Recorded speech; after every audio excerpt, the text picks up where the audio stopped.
magic in the music.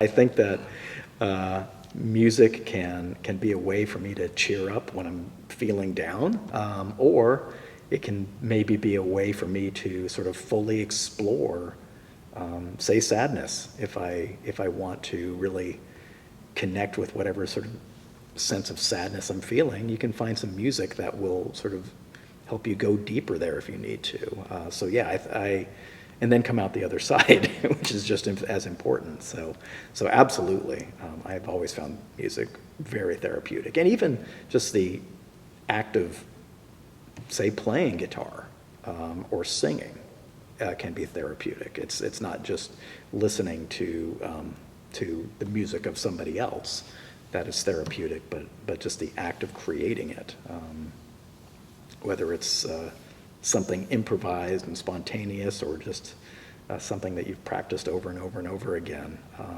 That itself is therapeutic too. Music therapy is this broad field that has all different kinds of applications. But as a music therapist in hospice care, I'm working on music to achieve non-musical goals. And for a person that's at the end of their life, those goals could look like emotional support, the expression of emotions and reduction of anxiety, and life review, that nostalgia that patient's favorite songs brings up for them, and the stories and the relationships. It could be reducing isolation and providing that social support and that increased engagement. It could be relaxation, passive listening to music with guided imagery. And sometimes, I'll use songs like Fields of Gold by Sting, which just has beautiful imagery, or, Sailing by Christopher Cross, and some of the favorites patient music to assist in that imagery. Also, cognitive and sensory support. As we know, music has a way of waking up the brain, and we found neurologically that music is processed by the entire brain. There isn't one music center. It's all these parts working together. And in patients with dementia, music will actually bypass the parts that aren't working correctly anymore and create new little inroads, which is, I think, why you'll see, Barb, that you'll see patients who can't speak but can sing. And that's those neurological wires firing through parts that aren't working. And lastly, it can be very spiritual for patients who are spiritual or religious, and helping them work through end-of-life concerns and providing music for that comfort. So music can really be harnessed in all kinds of different ways to achieve different goals. Sometimes we would use music as a medium for being able to communicate with people who are deep in the landscape of dementia. It may be that they haven't said a thing in a long time, and because of dementia, perhaps they haven't expressed and smiled or made any recognizable movement, facial movement. And then you start to sing something that the person knows. By golly, if a good deal of the time they sort of, wake up, tune in, whatever, and they sing along. And if it's a familiar hymn, that person's a Methodist or a Baptist or, a Catholic, then they might sing along with the tune. They may hum along with the tune, and there's that connection again. Even though when the music stops, so does the obvious connection. It's fascinating that way. These are just a couple of the ways that music and the art of living and dying come together. There's this kind of trick called the ISO principle that we learned in studying music therapy, which is, especially when you're trying to calm down someone, you know, and move from one emotional place to another, whatever they might be. It's sort of counterintuitive, because if say you're trying to calm an anxious person, you would think like, oh, let me put like super calming music on. And in fact, that does the opposite. And so if you were to, you know, instead of playing something, you know, like, take it easy, take it easy, you know, they might want to punch you if they're feeling really anxious. You know, you may want to start with something a little more, you know, jittery, like a blackbird, or something that has a little bit more movement in it. And then that person entrains, that mood entrains with the music. It's like, ooh, this is like how I'm feeling. And then only when that marriage happens can you slowly modulate to where you want to go. So it's these key little things that can make a really big difference, as far as, you know, using music in a way that to create a certain change. One of the ways I use my music for in a social setting is I've always done a lot of benefits and fundraisers. You know, when Headrest, which was Headrest, the suicide and drug counseling hotline, the Haven. There was an organization called Earthright. I would do these a bunch a year. There's an organization called the Red Logan Dental Clinic, which does free dental care for homeless people. About a year ago, I got involved. No, it's actually longer than that. 3 years ago, I was asked to do a fundraiser to raise money for the VA to get guitars for veterans. And so I did it.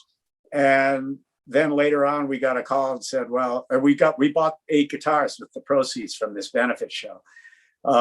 Then they called up and said, well, nobody's playing the guitars. Can you come over and give lessons? And I said, well, I'm not really a teacher, but I did wind up going over. That was 3 years ago.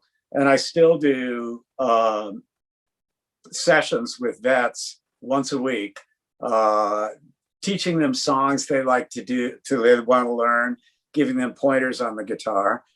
And we're about to start a chapter of this organization called Guitars for Vets, which is a national organization involved in teaching vets the guitar as a part of as a component of PTSD treatment for post-traumatic stress. It's therapeutic for them and it's therapeutic for me. And they've really learned a lot, and I've learned a lot. And I've discovered I actually do know enough about teaching to keep them engaged and interested. And sometimes the songs are not sacred songs or religious songs, but maybe they're patriotic songs. You know, there's nothing like singing a rousing chorus of, I'm a Yankee Doodle Dandy, a Yankee Doodle do or die. You know, it's kind of interesting, isn't it? And you know, next thing you know, the patient as well as the facilitators are booming out, sometimes in the same key and often not. But, you know, it really doesn't matter because the form is less important than the expression and the intuitive release that happens. Music is just fantastic that way. Well, it's very emotionally evocative, particularly if you're going through a heartbreak. Isn't it something how people love to listen to sad songs? It's just, and it just evokes this thing that, oh, I can relate to that so much. I think it's because it's so relatable. And that's why a good songwriter will write something that's relatable to people and hit an emotional nerve. I think that's what music is all about, just hitting that emotional nerve, and it resonates. Different music resonates with people in a different way, which is the beauty of it. Initially, just listening to music, of course, was very therapeutic for me. I was an only child till I was 9. My sister came along, so those beginning years, I played by myself a lot. Kind of and I learned to develop my imagination. And music and movies and art were always really, therapeutic for me. It made me feel good. It made me think. Made me feel something, and be able to express how I felt, to sing along with songs.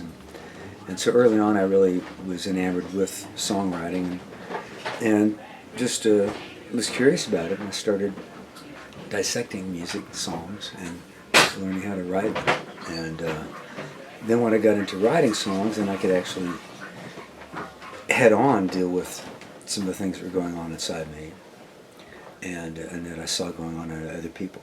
So it's always been therapeutic and always been transformative to me. It always kind of takes me out of myself, and I love it. I was having kind of a rough day when I wrote this song, but writing songs has definitely been therapeutic for me, and helps me purge sometimes. This is one of those songs, but because I've learned, if you're not tired of your own crap, somebody very nearby you is. So.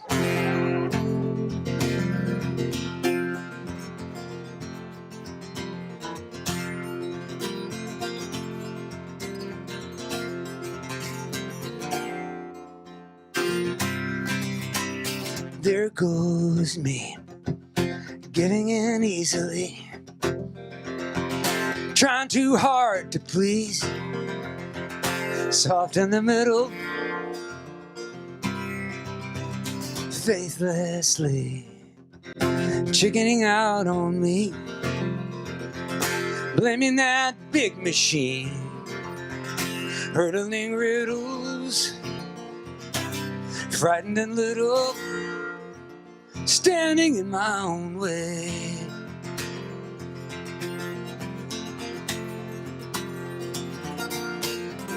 Here am I, questioning where, how, why, watching my life go by. Man, I don't want to blow it.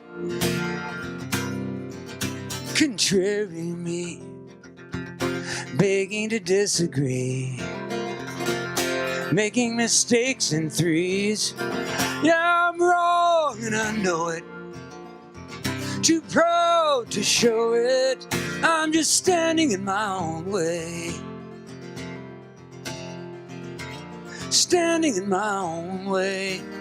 Doomsayer, you and that satisfied grin, out of my way betrayer. Don't be so darn sure you'll win.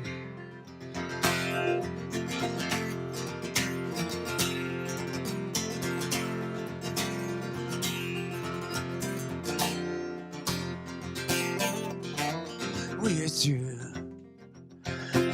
I haven't room for two. I'm stepping right over you. Open that front door, 'cause here I come, banging my broken drum, chasing that grinning sun. I'm winning this soul war. There'll be no more standing in my own way. Oh, there will be no more standing in my own way.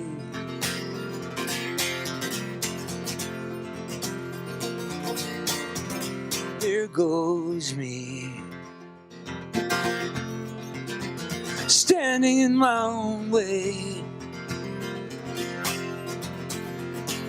No more standing in my own way. Ooh, standing in my own way.